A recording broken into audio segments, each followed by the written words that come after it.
นกันไปคนโอดีหลายกว่าคนดีเมื่อจาก2,000หาของ3,000จะเป็นอยู่ที่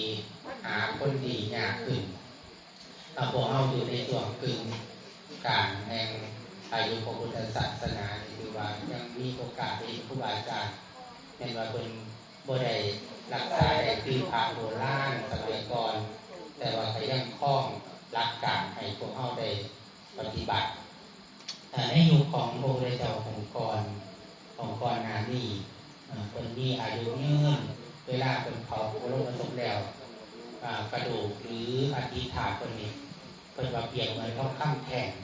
เพราะว่าพระพุทธเจ้าบางพระองค์เป็นมีอายุยืนคนก็มีโอกาสไปฟังธรรมหลายยังอยู่ของพระปกุสันโธโคนาคาวโนกัสสโภมีอายุเป็นหมื่นเป็นพันปีโยมพ่อโยมแม่ส่วนอยู่เข้านะโคตโมองค์ที่4ในพระตรัสมีอายุแค่80 ปี80 พรรษามีเวลาสั่งสอนชาวบ้านชาวนิคมสั่งสอนพระสมุเนรแค่45 พรรษาดังนั้นนี้เมื่อคนจับการปรินิพพานคนถึงอธิษฐานให้พระบรมสารีริกธาตุคนนี้มีขนาดต่างๆให้กระจายไปยังทิศทั้ง4หม่องใดจะเรื่องก็ขอให้มีพัฒนาของพระองค์มีปฏิสถานแต่พระพุทธเจ้าองค์ก่อนองค์นี้อายุยืนคนเห็นว่าเวทยาศาสตร์ที่มาเกิดรวมโลกของคนนี้ก็ได้ฟังธรรมพอสมควรได้พาชาวโลกชาวนิกรขามห่วงวัฏสงสารได้เป็นอันมากก็เลยอธิษฐานว่าผู้เกิดมาในรุ่นนี้ให้มีเมื่อได้มาเห็นมากสัมผัสก็ได้มากกราบมองเดียวได้อธิษฐานร่างกายในกระดูกนี้ในบางอธิษฐานพระบรมสารีริกธาตุเป็นเหมือนทองคำแท่งเป็นเหมือนทองคำแท่งในสมัยพระพุทธเจ้าองค์ก่อนคนทั้งหลายนี้เมื่อได้โอกาสได้รับพระบรมสารีริกธาตุที่เปรียบเหมือนทองคำแท่งกับว่ากันเป็นเจดีย์แต่ว่ามีเจดีย์ก็ต้องหาเงินคือบ้านเฮาอะไรให้โปรดก็ต้องหาเงินปรากฏว่ามีเศรษฐีในเมืองกับเศรษฐีบ้านนอกคนว่ามีเงินแค่บ่หลายถ้ามันตีไปบ้านเฮาบอกก็จะบ้านเฮาว่า80 ล้านแต่ว่าเศรษฐีในเมืองมีเป็น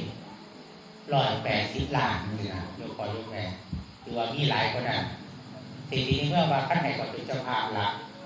ปล่อยสิถวายจนว่าเจดีย์แล้วที่จะร้องให้พ่อชาวบ้านกันเริ่มสงสัยว่าเจ้าผู้ใดกัน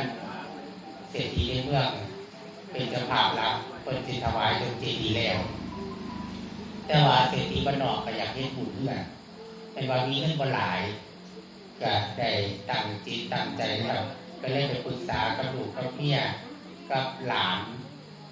กับลูกกับหลานกับเมียว่าเข้าบริจาคทานเฮ็ดให้เจดีย์แล้วเฮาสิบริจาคร่างกายจิตใจเป็นฐานรับใส่พระเจดีย์หลังนี้เพื่อที่เฮาจะได้เป็นหลักในการก่อสร้างเจดีย์ปรากฏว่าชาวบ้านนี่เห็นความสำคัญของการรักษาคือบ่ได้ผู้เสียถึงก่อนไปสิจบแล้วมันบ่ได้เห็นความสำคัญของการรักษาพุทธสถานเบิดบ่สถานการที่เฮาเฮ็ดนี่อยู่พออยู่อันนี้ก็ทานเบิดคือกันนี่นี่หมดบริษัทโอ้ยบ่เป็นหยังเนาะซั่นท่านหมด